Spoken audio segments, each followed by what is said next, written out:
Shalom, shalom, peuple de Dieu. Bonjour, bonsoir, partout là où vous êtes. En Afrique, au Canada, aux États-Unis, partout dans le monde, que Dieu vous bénisse. Vraiment, lelo eza mokolo malamu oyo nzambe na biso apesi biso opportunité ya biso kotelema mpona koloba mpona ntina na ye. Boye comme d'habitude avant tobanda toyeba kobanda biso moko te esengeli tobanda na nkolo nzambe na biso. Nzambe oyo apesi biso pema, apesi biso makasi, apesi biso pe opportunité oyo tokóma na bandako na bino, tokóma na mitema na bino, tokóma na batelefone na bino mpona kolobela kesa part tozolobela kombo na ye po ete yo moto oza libanda, yo moto oza na ozobunga, yo moto obungisi espoir oyeba kozongisa lisusu espoir na yo liboso na nzambe mpona moment oyo tozali eza moment moko très critique oyo ezosenga mwana na nzambe atelema na prière, atelema na nzela na nzambe afin que nzambe na biso ayeba komimonisa kati na bomoi na ye. Boye tosambeli na kombo na Yesu Kristo. Papa topesi yo merci mpona opportunité malamu oyo pour accorder biso. Tika kombo na yo ekumbama, tika kombo na yo ezwa lokumu. Nzambe oyo andimi ete tozala na oyo esika, kombo na yo epambolama. Seigneur, topamboli mutu nyonso oyo azolanda biso. Tika ete molimo na nzambe alobela ye plus, Seigneur, po ete afin ayoka pe a comprendre nini oyo ezali volonté na yo mpona ntina na ye. Kombo na yo Yesu Kristo ezwa lokumu. Nzambe ezala kati na biso au nom puissant de Jésus-Christ. Amen. Merci beaucoup esika ozwami. Je m'appelle Totenazo, c'est représentant au Milakisa Onga Nazali. Je suis pasteur Alain Baïga, ministre de Ezali Bongo ministère au Nazali qui travaille na yango. Boye. Et si quand nous sommes na peso sumote na kombo na Yesu Kristo. Tozo koba na sujet na biso parce que la fois passée tolobaki, to telemaki, to tamu, to yebaki na koloba liloba na nzambe pe kotalisa oyo ezali importance ya liloba na nzambe. Boye tolobaki sur to décortiquaki la fois passée to thème na biso oyo leki ezalaki ete la richesse de ce monde et puis tolobelaki lisusu tolobelaki la richesse de ce monde toyepi koloba et la vie éternelle. La richesse de ce monde et la vie éternelle.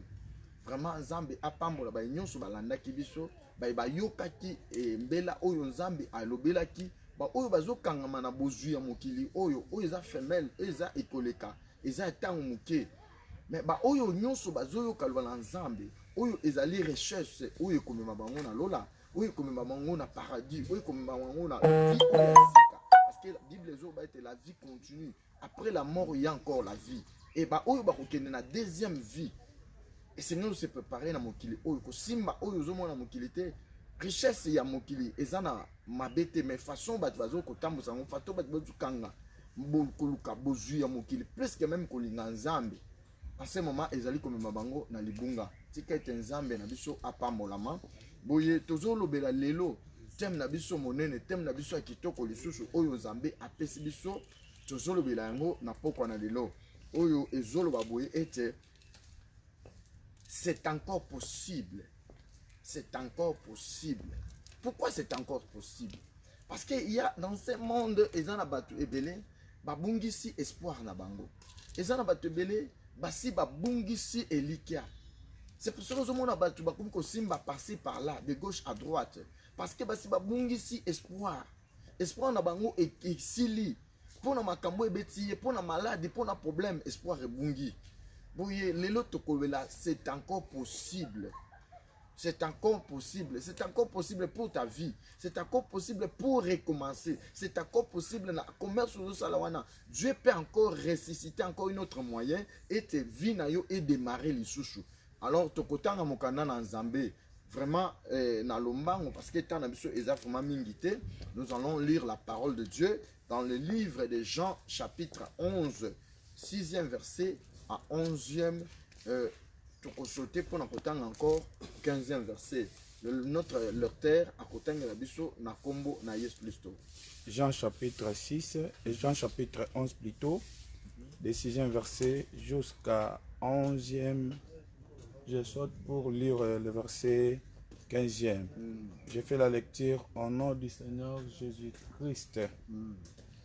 Lors donc qu'il y apprit que Lazare était malade, il resta 2 jours encore dans le lieu où il était.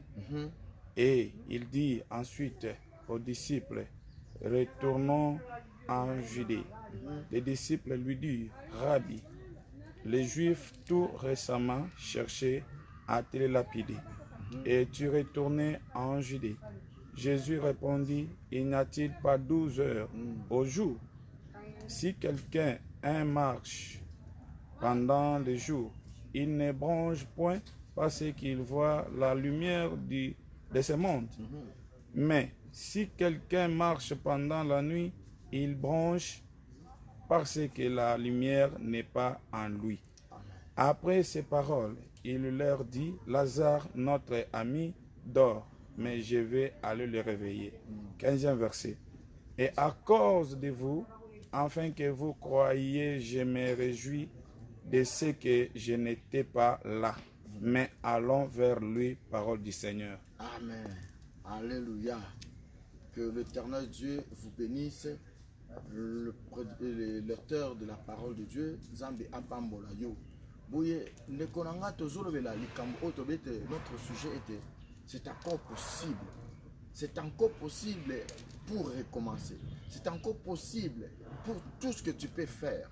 C'est encore possible pour votre entreprise, pour votre famille. C'est encore possible. C'est encore possible pour tout ce que tu es en train de faire. Mukanda oba utkotangela biso ezali Yesu Kristo na ba ekoli na ye. Bavanda ki quelque part bazote. Mais on lui a appelé ba ebise ba bikende kona bino Lazare azali susu na bomo ite. Moninga na Lazare azobela. Et pendant ce moment-là, Jésus-Christ a continué à œuvrer. Abzosala où ils allaient qui pour naïti na naï asala.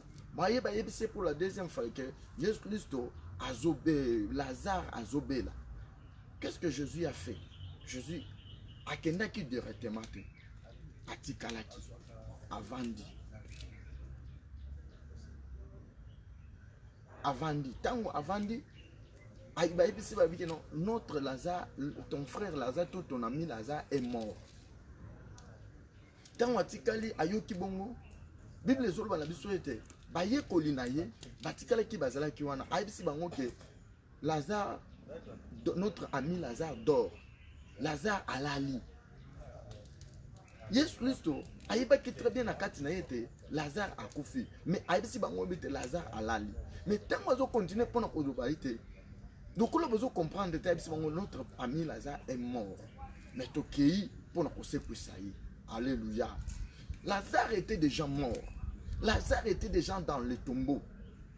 La première jour, le deuxième jour, troisième jour, quatrième jour, Lazare était dans le tombeau. Il n'était pas vivant. Lazare était dans le tombeau. Alors Jésus-Christ, comme il était Dieu, comme lui-même, azali vie, azabomoy. Ayebaki na kati na ete Lazare alalite azana bomo, akufite azana bomo azolala. Il a la capacité à faire ressusciter encore. C'est pour cela ayebisi Lazare, ayebisi maman que non, Lazare, notre frère Lazare dort. Amen. Zambe na biso apambola yo. Boye.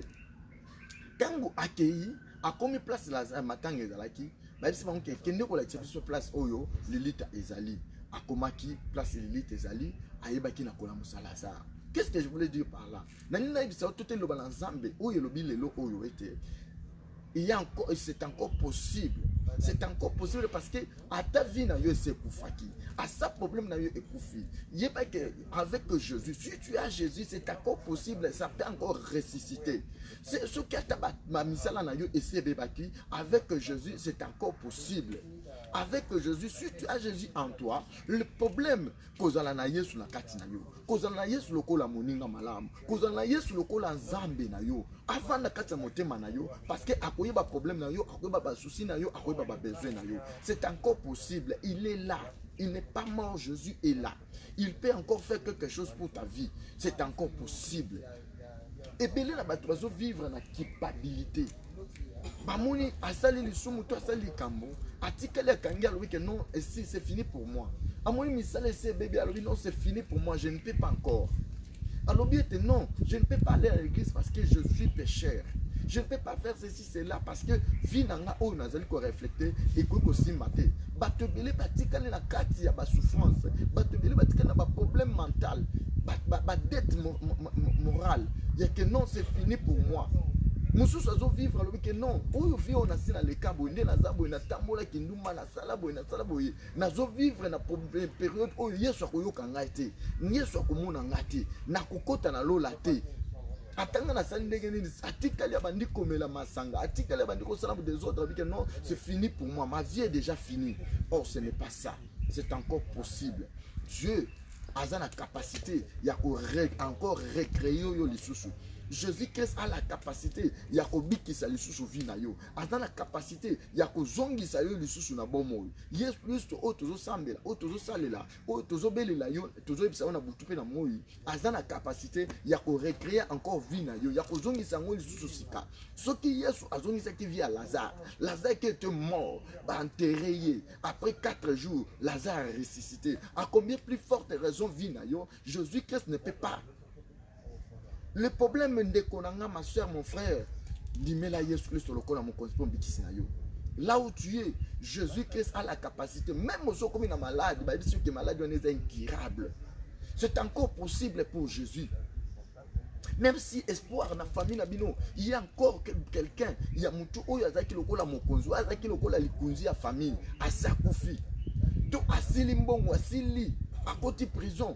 Espoir est le soutien. Moi, je t'informe que Dieu a la capacité à ressusciter encore une autre personne dans ta famille pour être aïeba kosala sur milène. Bon, oyo zalaki nango commerce bande kosala il y a longtemps. Il sait quoi il y a ozanda place wana ozali, ozoeba place okoko bandate, okoba nini okoko salate. Moi, je t'informe aujourd'hui que c'est encore possible. Jésus-Christ a la capacité ya ko faire renouveler encore ba vie katinayo, puis à renouveler ba grâce katinayo. Yo serviteur de Dieu, servante de Dieu. Oyo zomi mona que non, c'est fini pour toi. Ta vie est déjà finie. Tu ne peux rien faire encore. Pourquoi? Parce que basi ba bebiseli obana bakotse ba onkindoki ba bomeli obana bakotse obana maladie au moins que c'est fini pour toi. Ozo vivre na moment ya suka, ozo vivre na période ya suka. Vie na yo comme sans espoir. Ozo désespéré. Non, je t'informe. Osali 4 fois 5 fois au luki visa ozo zoate. On luki ba commerce ndenge ozo zoate. Au côté mariage on fait koufa. Ba fiancé bazoboya yo, batu bazokima yo. Oza wana oza déjà oza désespéré. Je te dis, je t'informe, c'est encore possible. Jésus-Christ a la capacité à renouveler encore vie na yo. Crois en Jésus et tu seras sauvé. Crois en Jésus, les problèmes. Luka Yesu akota na kata motema na yo. Malgré état ozali, malgré niveau ozali, malgré position ozali, Yesu Christo a la capacité à kozongisa nyonso. A tuni Marie, alors si tu crois, est-ce que tu crois que je suis la résurrection et la vie? Marie elle dit non, c'est dans les derniers jours. Elle dit non, maintenant, c'est moi Jésus. Si tu crois, tu verras la gloire de Dieu. Moi, je t'informe et je te dis, le Jésus qu'on te parle, Azaïe sur histoire qui, Azaïe sur Yamasapoté, il est vivant, il est là, il agit. Et ça, la bateau, bazo peut sa témoignage, il y a malade, abele qui malade incurable, mais tant toujours le bawa, malade c'est Sili. Yesu a la capacité, il y a la union. Crois en Jésus, donne ta vie à Jésus-Christ, tu seras sauvé. Donne ta vie en Jésus-Christ, Jésus peut refaire encore ce qui est déjà perdu. Jésus peut refaire encore ce qui est déjà perdu. Et ça, c'est impossible devant Dieu. Dieu a la capacité de tout. Zambe apambola yo, vraiment ngonga na biso zaki moke, Zambe amona yo, Zambe azongisa yo suvi ya sika. Oyo ozali wana te, okubandela vie ya sika. Makambo ya sika ebanda kosala. Yango nazo pambola yo na kombo na Yesu Kristo. Yo muto komi désespéré. Aujourd'hui, que l'éternel Dieu entre dans ta vie, abanda ko psalelo makambo ya sika. Yo muto perdre espoir. Aujourd'hui, oyo zoyo kanga, Yesu Kristo akota la vie na yo, asalela yo amnene na kombo na Yesu Kristo. Tolobi amen.